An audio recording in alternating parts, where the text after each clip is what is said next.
Esiteks, me saame siit alati sellise hea kompoti erinevatest valdkondadest, mis on muutunud ja mis on oluline praegu.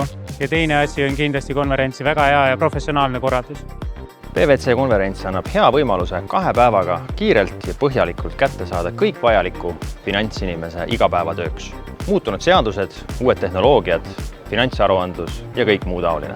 Minu jaoks ongi kõige suurem väärtus, et ma olen üks nendest esimestest, kes kõikidest muudatustest kuulda saab. Iga aasta on teemad ajakohased, praktilised.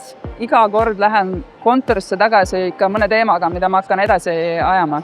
PwC konverents ei räägi eilsetest teemadest. Me räägime sellest, mis finants- ja maksuarvestuses on oluline täna ja homme. Uued teadmised, uued kontaktid, inspiratsioon. See on investeering sinu tulevikku. Kohtume 25. ja 26. novembril PwC konverentsil.